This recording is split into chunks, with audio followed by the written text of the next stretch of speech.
Why should we fall ourselves to become traps? To trap ourselves in this situation. But we didn't do that by ourselves. We were taught. We have elders. We have people. We have to look up to people who taught us what to do, what to say, how to say things, what was best for us in life.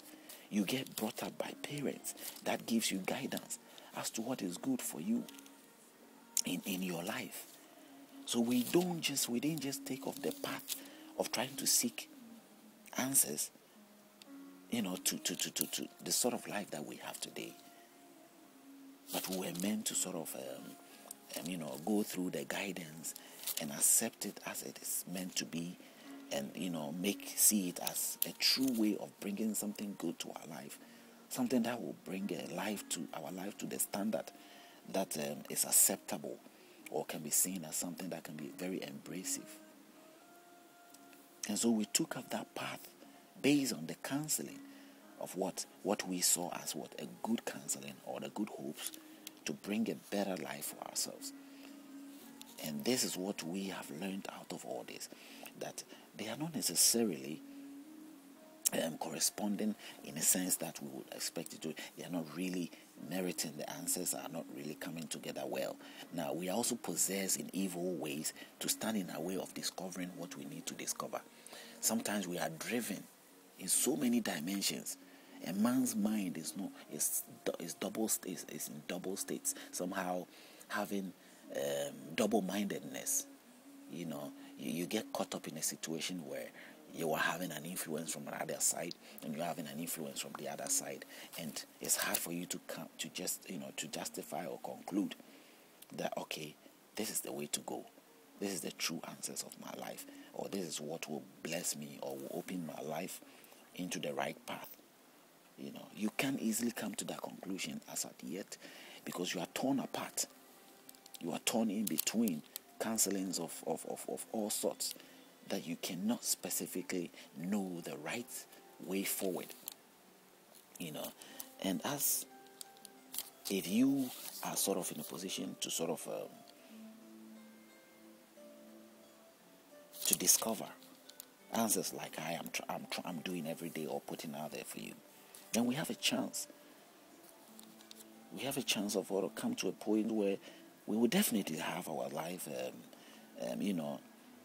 adjust in a way which we would really be proud of every day of our life, what is right for us. It is clearly spoken in the books of the Bible how sort of we are not supposed to sort of move or accept certain things that will sort of demonstrate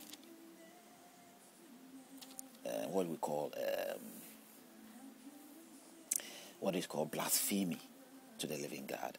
If you go according to certain things, it's not just adultery, it's not just it is something more specific regarding your relationship, the sort of who you should associate with. It says in Leviticus 18, it says, do not uncover. Use the uncover the nakedness of your mother, your sister, and all that. If you look through Leviticus 18, immorality is forbidden. The nakedness of your sister, the daughter of your father, or the daughter of your mother, whether born at home or elsewhere, the nakedness you shall not uncover. The nakedness of your son's daughter, or your daughter's daughter, or the nakedness of your sister. It gives all these things specifically and clear, as it is saying here in the Quran by Allah, that it's prohibited. It's also wrong here in the Quran to have anything to do with your sister and all that. But we have also read from Surah XXIII, which say how Allah created the universe from one man. Out of flesh and blood, he has created many. Procreation has happened through one person, and a woman, man and woman, in so many ways. It's not directly said, but the womb that has been described in 14 tells you that a man's sperm had to fertilize a woman's sperm, and created another human being, and the creation went on. Now, what happens after that? Were they marrying themselves? How did the creation come? It's like a machinery has been created. A human being, according to God, was a machine he created. And the mechanism of which they use to create us, we are capable to reprocreate ourselves. And that's what we have seen. It is evidence before me. I came through the process of the same manner that I'm talking about here. Animals become, procreation, procreate in the same manner. A male animal will meet a female animal, and they sort of procreate itself. That is the nature of which we were created, And in animals, we see that it doesn't matter when the animal give birth, male and female, they can be put together and they can also reprocreate. But when it comes to human being, our conscious of awareness is different. We see it as very offensive because the counseling has come from the books. Where the books came from, we have to find out how authentic these books are. Because these are the books that has given us awareness that we are feeling the guilt that we have, that makes us feel the sinful things that we have, that it is not valid, it's not right, it is not very much right for us to fall into the same of what the animals are, or how the animals, end up, because we should be more civilized, Now, whether it is right or wrong is not my problem. We need to know that how did it happen then? Did God allow it at some point? And no, he doesn't allow it. Even if he allowed it at some point, how does he disallow it? Did he recreate another people to stop the idea of flesh and blood reprocreating themselves? No, it has not revealed in the books. So I get worried about it. Where did the rest of the people come from? Were there aliens who came to blend with us? But if the idea is the same from what we have seen, from the Bible, Genesis, revealing that a man and a woman give birth, from the Quran, XXIII, that from male and female, God created a human being, and they sort of reprocreate themselves, then where does it come for us to think that that person that I'm being seen as an enemy is not my sister or my brother?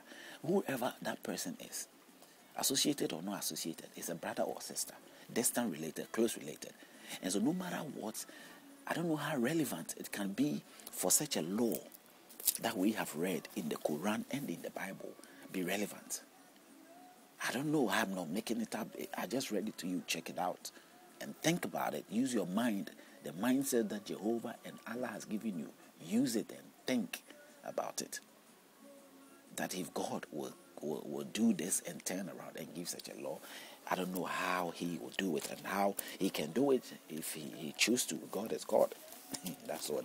But the thing is, if we want to make sense, because God is wise and sensible, he's talking to some people that he believes that we have a sense to understand things. So he's not looking down on us, and if we don't have sense to think, he won't even have to speak to us. I mean, if you want to speak to a goat or an animal or a sheep, you can imagine how you feel stupid. Even a dog, the things you have to go through sometimes to train them to sort of to be able to respond to you as you want them to. But we have to be different from that. If we see that God thinks that we are wise and sensible, that he has given us that wisdom, then we believe that God talks to us in a sense that he knows we understand. He knows we will understand, and he also knows that we are. He can talk to us for us to understand, because he created us. He will communicate to us to the level that we have to understand.